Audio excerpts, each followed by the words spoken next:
Welcome po ulit dito sa aking channel at magandang araw po sa ating lahat. Ngayong araw na ito ay ipapakita ko po sa inyo ang pagluluto ng banana with mango bread.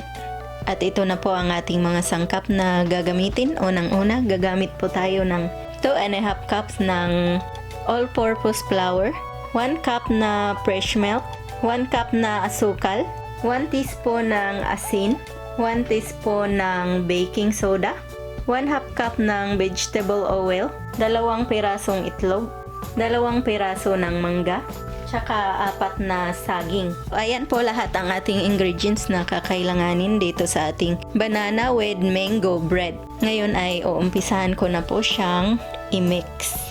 Ngayon po, ang una po nating gagawin ay ihahalo po natin tong mga dry ingredients dito sa ating all-purpose flour.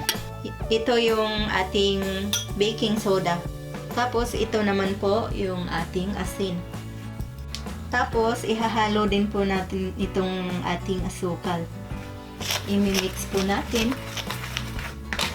para ma-spread po yung lasa ng asukal dito sa ating harina.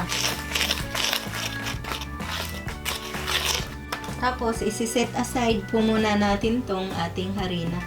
Ngayon po, sunod natin gagawin ay dudurugin po natin itong ating saging.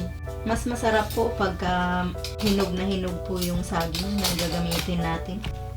Tapos dudurugin na natin itong ating saging gamit nitong ating tinidor.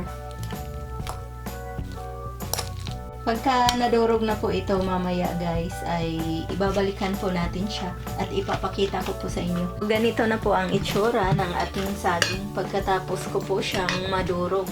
Tapos yung mangga ay nahiwa ko na po siya ng ganito kaliliit. Ginawa kong parang chunks. Tapos ihahalo ko po yung mangga dito sa ating saging. Hindi ko po dudurugin tong ating mangga na ginagamit para may manguya po tayo mamaya kapag luto na. Tapos ilalagay po natin itong ating mantika dito sa ating banana mixture.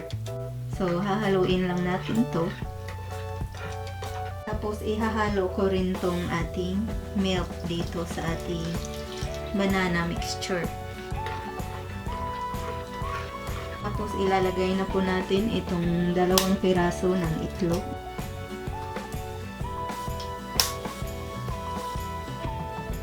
Tapos hahaluin po natin siya. Ngayon po ay pwede na natin siyang ilagay dito sa ating harina. Ibubuhos natin lahat. Hahaluin na natin hanggang sa matanggal na yung buo-buo ng ating harina. Pwede rin po kayong maglagay ng vanilla extract dito sa ating banana at saka mango bread.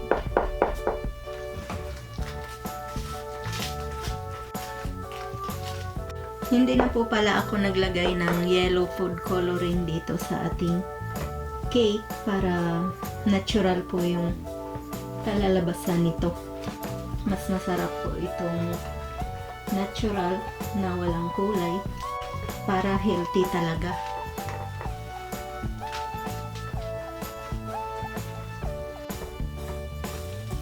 Yan.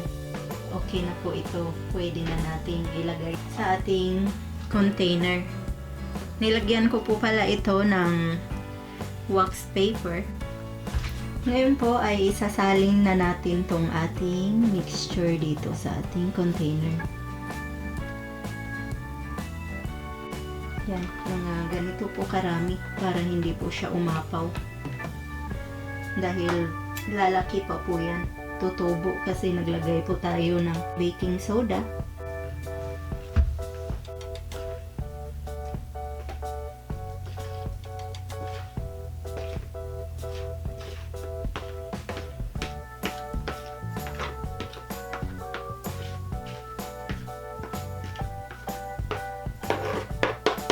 Ayan na po, ready na po yan sa oven. Pero i-preheat po muna natin yung ating mga oven para dire-diretso na. Ngayon po na preheat ko na yung oven ng mga 5 minutes. So, pwede na nating ilagay itong ating banana bread.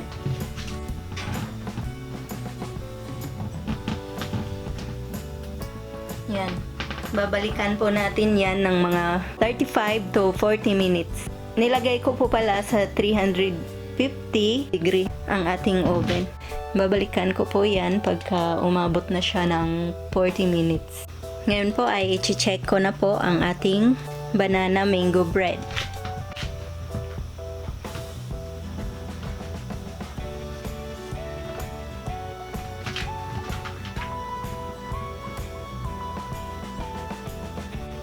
Papatayin na po natin ang ating oven kasi luto na po ang ating banana mango bread. Ayan na po ang ating banana mango bread. Tatanggalin po natin siya sa lalagyan at ilagay ko po siya sa plato para makita nyo po yung texture niya sa loob. Itataob po natin to.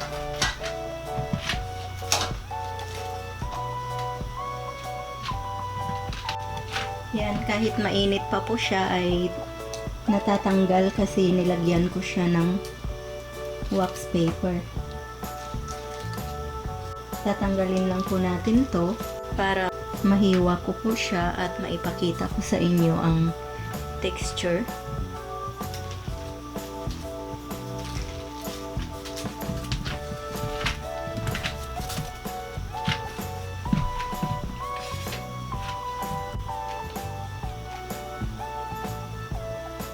Ganito po ang itsura niya sa loob. Tsaka medyo basa po siya dahil sa mangga. Tapos mainit pa. Pero napakasarap po ng ating banana bread.